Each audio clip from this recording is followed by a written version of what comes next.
Hey, what's up, guys? It's your man Daz, and I'm here with Pet Zergling. And this is the fourth game of MSL Group F, the Group of Death. It's the losers game between Jaedong and Firebad Hero. Who would have thought you'd hear that? Jaedong having lost to Hwasun in an incredible game, and Firebad Hero having been easily outplayed by Flash.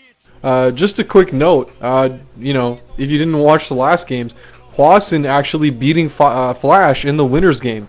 So these two players are actually playing. Jaedong and Firebad Hero are right now playing for a chance to play Flash for the last spot in the group.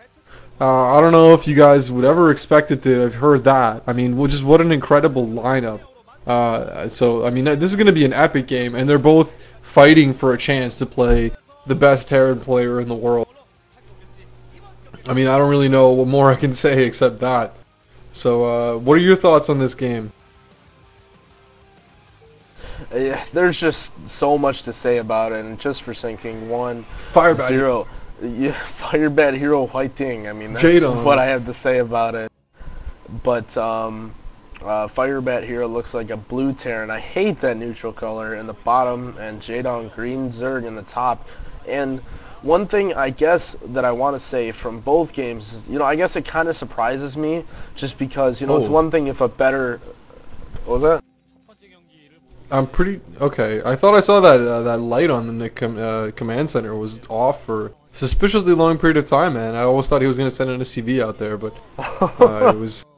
it wasn't really that long of a time, man. I'm just kind of jumpy. Like, I'm super expecting Firebad Hero to pull off some crazy go for a 5-rack. He's going to go for a toss. Yeah, because I'm just the kind of thing that Firebad Hero would do. Like, come up with some new way to proxy map with Terrans. destination. I mean, this is a rough map for Jaedong. Jaedong, an excellent player, but this is going to be an uphill battle the entire way. I mean, a totally variable and adaptable player like Firebad Hero could be doing anything right now. And I know that Jaedong is not one of the strongest players against Mech, and I've actually been really impressed with Savior's games versus Mech as opposed to Jaedong's. So, you know what, I don't know really what to expect from this. And Firebad Hero building the supply depot next to his command center, so it's not an early Rax, not going for any sort of proxy. Now, you see the scouting pattern that Jaedong is going with his Overlord. Now, instead of going for, there's really two options you can do. You can go straight to your opponent's gas, if you expect they're going to mech, a standard mech, or you can scout standard all the way to their, like the high ridge above their natural expansion, if you think that they're going to go for a proxy, because that scouts right below your base. And yeah, so hatch right away for Jaedong, and I mean, this just shocks me twice in a row. Jaedong is not scouting after 12 hatch, and seeing that Firebat Hero is not going for the early command center, early refinery, excuse me, kind of shocks me. But I mean, he got lucky. I guess I really would have expected Firebat Hero to go for a mechanized build here, especially because Jaedong didn't scout. And you see a very well-timed scout from Firebat Hero. He scouts the natural expansion right before his barracks is about to finish, so he knows whether or not he needs to build Marines. And Firebat Hero is going to get the economic advantage here, and that's part of the advantage that Terran has on this map, not just because of the bridges and choke points, but I mean, you can pretty much keep a tabs on Zerg and scout whatever they're going to do. And Jaedong, right away, using the Overlord to scout that command center, knows that Firebat Hero is not going to go for any strange build, and still not building Marines. You have the option to cut an SCV to make sure you get a Marine out, but third hatch going down for Jaedong, and Firebat Hero and Jaedong just both playing, once again, just amazingly standard games, and just every single game has been totally standard. And I guess, although I'm not disappointed, I'm actually pretty excited that both of these guys are confident going into a good late game macro game. I mean, it kind of surprises me, as I've been saying pretty much every game so far in the series. I can't believe that nobody's doing anything out of the ordinary. Yeah, I mean, especially the fact that, like you said, Jaedong 12 hatching without scouting. I mean, it almost seems like these guys kind of came to an agreement before the games that they're not going to cheese each other. Like, they talked about it backstage before they started playing. I mean, that's pretty risky for Jaedong. And not only that, but he's doing it against one of the cheesiest players in the history of StarCraft. I mean, not to call everything that Firebat Hero does complete cheese, but he's definitely one of the most dangerous, creative, and cheesy players. So taking a big risk there. But Firebat Hero, contrary to what he's known for, playing completely standard so far in both games that he's played. Same with Jaedong. I mean, I kind of was expecting to see more kind of a two-hatch style out of Jaedong, but no, he's going for straight up savior build. Nothing out of the ordinary. But it's not working out to his advantage as of yet because Firebat Hero got that early command center. Like you said, because of destination. I mean, Firebat Hero, he's gonna scout he can time his scout perfectly, and he's gonna scout the Zerg first every time since it's only a 2-player map, and makes it really easy for him to time his command center perfectly. Which looks like Jaedong's going for a really early expansion. Do you see the drone on the left side? Sorry to interrupt, but see how Jaedong's scouting all the expansions, and I'm not sure if he expects some sort of proxy build or, he's Firebat Hero, I guess, because normally I would have expected, okay, Jaedong's going to hide a hatchery, but Jaedong is scouting and he's got a drone in the bottom left of Firebat Hero's base, and they're not showing it on the minimap. At first I thought Jaedong was going to go for a really... No, he can't. I think... No, I don't think so. Like, why? Like, it'd be one thing if he hit an expansion, but since that's a mineral-only expansion, that's not, like, no, it'd be the worst place to ever... Yeah. I mean, you couldn't expect like, out of every single... He could build... He is building a hatchery. What the hell is he doing? Dude, I think he's going to sunken push.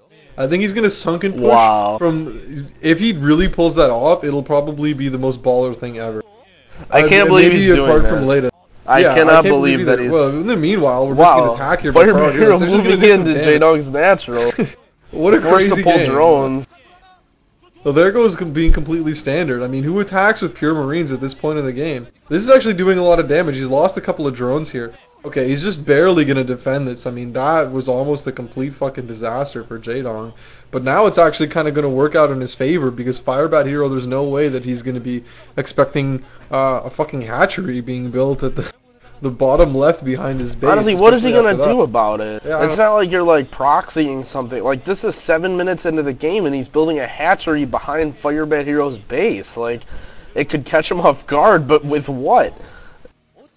And Firebat Hero actually moving up to 5 barracks. I don't even think, unless he has it hidden somewhat, and Jaedong actually getting a Zergling by realizing that Firebat Hero is going for a really, really aggressive mid-game build here. And this is what I really like on Destination. Actually, some of the stamina VODs pointed this out, but a lot of pro gamers in general have been shifting towards the real heavy mid-game medic Marine. I mean, 5 barracks before factory, although it isn't like a cheese, it's really unstandard, but you have a lot of units to prevent a third base. But from what Jaedong's doing, I mean, Firebat Hero is probably going to be confused when he moves out and doesn't see Jaedong taking a third base.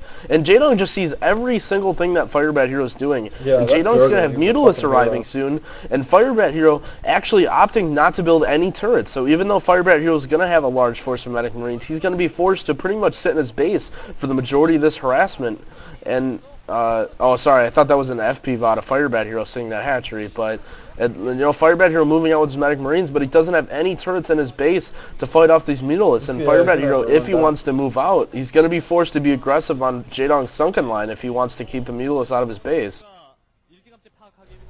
But he's not going to, well, obviously he's not doing that. I mean, I hope he has some Marines left in his base. He definitely should. I mean, he's had 5 racks. He's had some time. I mean, this is the part where really, like, the fact that you lost those Marines early in the game really impacts him now. If you had those extra Marines, it's going to be so much easier for him to prevent damage from the Mutalisk Crest. Okay, it looks like he has decided to get some turrets up. Yeah, he got his turrets just in time. That was really good timing. Like, yeah, really. The Mutalisk had not, like, as they were leaving, he put them up. I mean, that was just excellent timing from Firebat Hero. Excellent study of Jaedong's play. I'll sneak in some Zerglings. Firebat's already ready for it. No turrets at the natural. Oh, actually, no, there's some turrets down there. I just didn't see it. Those turrets are going to get picked off by the Zerglings. Really well done. Oh, man, he's just massacring these Marines on the map. Really, oh, man, Jaedong's such a fucking monster with the Mutalisk mic. Oh, that was a lot of Marines that was lost there. I mean, that was really just a horrible encounter for Firebat Hero. That's kind of exactly what Jaedong needs to get back into this game. Having lost those drones and almost losing a sunken. What is he doing? I mean, he's still just mining. What is he doing? Like, what is? I still don't understand. What is the? I mean, I thought he was gonna try to maybe like build a sunken and like sunken push. I mean, I still think he can do that. Like build a sunken to hit the mineral line from below there, but he's not doing it. And just, oh man, he's just raping him with these Mutalisks. I mean, this is just a massacre. This is going awful for Firebat Hero. He's had no response to the... Just getting slaughtered. I guess Firebat Hero moved his big group of Marines and medics out across the map, and he's just totally wasting time. He has to send them all back. Jaedong's Mutalisk control is just fucking crazy. I mean, this guy's a monster. Yeah, Jaedong playing top level here, and I really hate to say this about pro gamers, but it just doesn't seem like, wow, actually, Firebat Hero doing a nice job there, putting a lot of damage on Jaedong's Mutalisk, but it doesn't seem like Firebat Hero was really